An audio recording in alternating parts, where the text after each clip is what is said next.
सगळ्या गोष्टी डिजिटल झालेल्या आहे, कोणाकडे काय आहे नाही हा सगळा रेकॉर्ड सरकारकडे आहे आणि जो खरोखर गरजू आहे, जो खरोखर लाभार्थी आहे त्याच्यापर्यंत आता सरकार पूर्णपणे पैसा पोहोचवते। आपण बघतोय की जे लोक गरीब आहेत, ज्यांची ते मजुरी करून आज त्यांचं घर चालवतात, तशांसाठी पुढच्या 5 वर्षासाठी आता मोफत धान्य सरकार देण्याचा प्रयत्न करत आहे।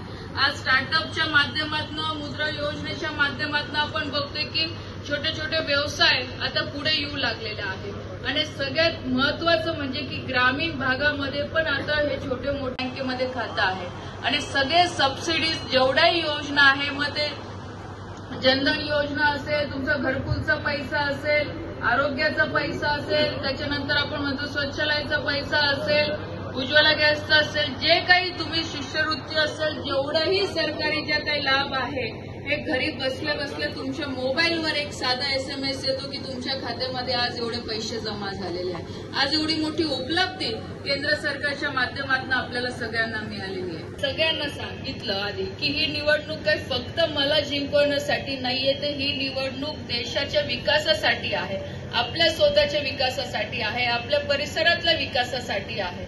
म्हणून तुमचं एक मत जे 5 वर्षानंतर आपल्याला संविधानाच्या माध्यमातून जे आपल्याला अधिकार दिलेला आहे, त्या संविधानाचा जो अधिकार मताचा आहे तो आपण कुठेही वाया न जाऊ देता आपण सगळ्यांनी मतदान करावं। 100% आपल्या घरातलं मतदान निघालं पाहिजे, यासाठी आपण सगळ्यांनी प्रयत्न करावं।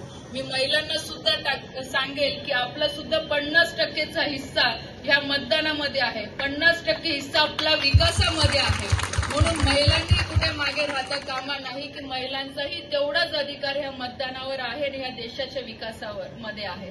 म्हणून ह्या देशाचं नेतृत्व, या देशाच्या विकासासाठी आपल्याला सगळ्यांनी येणाऱ्या 13 तारखेला कमळ ह्या निशाणीवर बटन दाबून आपल्याला सगळ्यांच्या माध्यमातून ह्या देशाच्या विकास कार्यासाठी आपल्याला ही जागा निवडून द्यायची आहे। आदरणीय मोदी साहेबांना परत तिसऱ्यांदा आपल्या ह्या देशाचं प्रधानमंत्री बनवायचं आहे की जेणेकरून सक्षम हातात आपल्याला द्यायचं आहे की ज्या माध्यमातून आपल्या देशाचा विकास होईल, आपला स्वतःचा व्यक्तिगत विकास होईल, आपल्या भागाचा विकास होईल आणि येणाऱ्या पिढीला एक चांगलं सक्षम भारत आपण त्यांच्या हातात आपण देऊ शकतो। यासाठी आपल्याला ह्या येणाऱ्या 13 तारखेला मतदान करायचं आहे।